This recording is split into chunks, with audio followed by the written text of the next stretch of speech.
27 जानुवारियाव जा बिटिआर सुक्ति जाबाय बे बिटिआर सुक्तिनि गेजेरजों जों जे मोनखानाय बिटिसि 6 शिड्युल बे 6 शिड्युल बिटिसिखौ फोजोबस्रांना लाफिननाय जाबाय।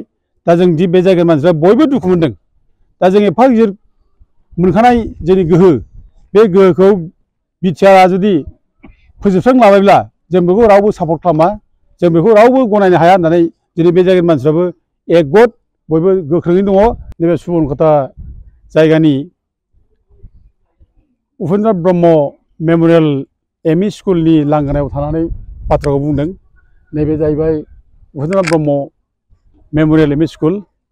दा दिनैनि बे 2 मार्चआवनो बड'फा उपेन्द्र ब्रह्मआ बर' हारिखौ गेरेमसा हारि दानो थाखाय गिदिर मोनसे थांखि लानानै आलादा बड'लेण्ड रायजो सोरजिनो थाखाय दिनैनि बे 2 मार्चआवनो आन्दलननि बड'लेण्ड रायजो सोरजिनायनि सोमावसारनाय हाबाफारिखौ लाजेनदों। आरो बे सोमावसारनायनि हाबाफारिखौ बड'फा उपेन्द्र ब्रह्मनि थांखिखौ गोसोखांनानैनो आं दिनै बे सुबर्नखाता जायगायाव बड'फा उपेन्द्र ब्रह्मनि नामाव लुनाय स्कुलनि लांगोनायावनो रायजो राजाफोरखौ लानानै आं दिनै गोसोखांनो थाखाय बे बाथ्राखौ बुंनो ओंखारनाय जादों।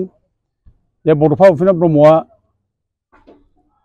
बर' हारिखौ गेरेमसा हारि दानो थाखाय सोमावसारदोंमोन आरो बिथांनि दैदेननाय सोमावसारनायाव हाजार हाजार बर' फिसाया पुलिस मिलिटारिफोरजों बुख्रुबजादों, गावख्रुबजादों, न' बां सावजादों, गोबां मानसि थैदों आरो गोबां बर' आइजोफोर जिनाहारि खालामजादों। बे दिनै बयनिबो गोसो गोरबो बिखायाव दिनै हाबनानै दङ। आरो इभेन नैबे सुबर्नखाता जायगानि गासै 17टा गामियानो 17 villages have been burned by the Assam police। बे माबा सावजादों, 17टा बर' गामिया सावजादों आरो 17टा गामिनि बर'फ्रा गासै 250 जनसो फेमिलि,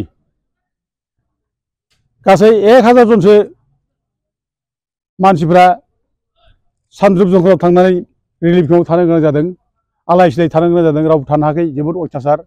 बेनिखायनो बिथांमोनहा दिनै बे बाथ्राखौनो गोसोखांनानै दिनै जों ज'नो बे 2 मार्च जे बड'फानि आलादा बड'लेण्ड रायजो बिनायनि सोमावसारनाय बर' हारिखौ गेरेमसा हारि दानायनि सिमां बे थांखि बेखौ जों दिनै गोसोखांफिननानै रायजो राजानो मिथिहोनो होननानै ज' जानाय जादों।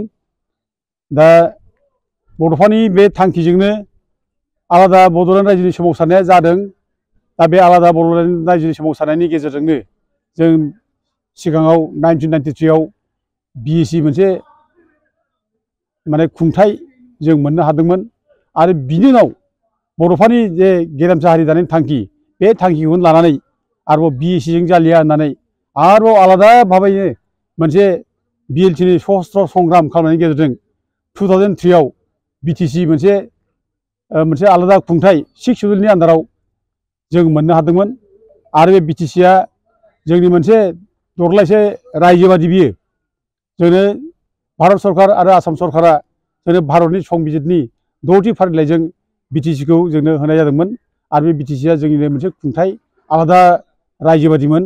दा बे आलादा रायजोनि गेजेरजोंनो जोंनो माने जोंनि बर'फोरनि राव हारिमु कालचार जौगानायनि थाखाय जोंनो गोहो होदोंमोन, लेजिस्लेटिभ, एडमिनिस्ट्रेटिभ आरो फाइनान्सियेल पावार। दा बिनि गेजेरजों जोङो बर' हारि दानायनि गेरेमसा बर' हारि दानायनि थांखिखौ जों मोनफा मोनफा जाफुंहोगोन होननानै जों मिजिं थिदोंमोन। दा मावदों, गोबाङानो गोबां खामानि जालांदों। बर' रावाबो शिड्युलाव हाबदों आरो बर' रावा बिटिसिआव अफिसियेल रावबो जादों। खिन्थु दुखुनांथाव बाथ्रा जाबाय जोङो नैबे 2020नि 27 जानुवारियाव जा बिटिआर सुक्ति जाबाय बे बिटिआर सुक्तिनि गेजेरजों जों जे मोनखानाय बिटिसि 6 शिड्युल बे 6 शिड्युल बिटिसिखौ फोजोबस्रांना लाफिननाय जाबाय। दा जों दि बे जायगानि मानसिफ्रा बयबो दुखु मोनदों।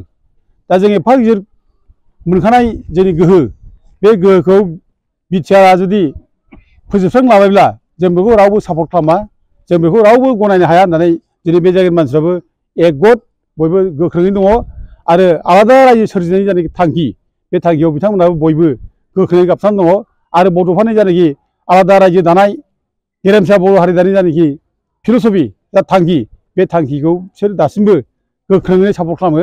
बेनिखायनो दा जोंनि गेजेराव जानाखि बिटिआर लाबोलायनानै गुलाय गुजाय जाबाय, बिटिसिनि क्षमताखौ फोजोबनो नागिरबाय, बेयाव जों रावबो एकगत नङा।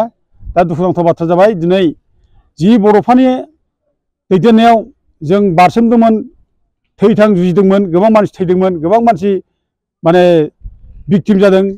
दा बे बर' फरायसा आफादनि बड'फा दैदेननाय बर' फरायसा आफादनि दिनै दैदेनगिरिफ्रा दिनै भुलावनो दिनै गोरोन्थियावनो दिनै बिटिआर सुक्ति खालामनानै लाना फैबाय आरो बे बिटिआर सुक्तिनि गेजेरजों दिनै जोंनि मोनखानाय जानाखि रायजो मोनखानाय एरिया बे एरियाखौ दानख'नायनि जाखि माने एकर्ड खालामनानै लाना फैबाय। बे जोंनि डिस्ट्राक्सन, बियो जोंखौ फोजोबनाय, जोंनि मोनखानाय रायजोखौ फोजोबनाय बियो। दा जों बेखौ खुनु जों गनायनो हाया। दा जोंनि रायजोखौ जों बोरै दानख्लाबफालाय, जों मोनखाबाय, जों बेखौ बारायफिननांगौसो। दा दिनै बेफोर खेथ्रआव दिनै जों बयबो गोख्रों दङ बयबो। आरो रिसेन्टलि जायनाखि हेमन्त बिश्व शर्मा बुंलांबाय जे दानि फरायसाखौ जों जुदि आगोलावनो मोननायमोनब्ला बिटिसि सुक्तिया जानाय नङामोन, ओरै होनना बुंनाय जादों। दानि फरायसा आफाद माने डिफेन्स बर' दैदेननाय फरायसा आफादा जुदि बै जुदि 2003 मोननायमोनब्ला बिसोरखौ बे समाव बिटिसि सुक्तिया जानाय नङामोन, माने एफा मोजां सुक्तिखौ जों खालामनाय नङामोन। दा जों बिटिआर सुक्तिया बिसोरखौ बै समाव मोननायमोनब्ला बै समावनो बिटिआर सुक्तिया मोननैसो जागौमोन, ओरै होननाय जादों आरोखि। आरो दानि बिटिआर सुक्तिया जेबो गैया, बिटिसि सुक्तिया बिराद गिदिरथार बिदि होननानै बुंनानै दानि एबसुखौ ओरैबायदि गाज्रि रोखोम माने हेमन्त बिश्व शर्माया माने गाफ्लेनाय बायदि बाथ्रा बुंनाय जादों। खोब दुखु मोननाङो जोङो जे फरायसा आफाद जों जेराव थानानै मावबोदों, बड'फाया जेराव माने जोंनो मोनसे गिदिर मोनसे थांखि होलांदों गेरेमसा हारि दानायनि फरायसा आफादनि गेजेरजों, दा दिनै बे फरायसा आफादनि आफादगिरिखौ जुदि बिदि बुङोब्ला जोंबो दुखु मोनो।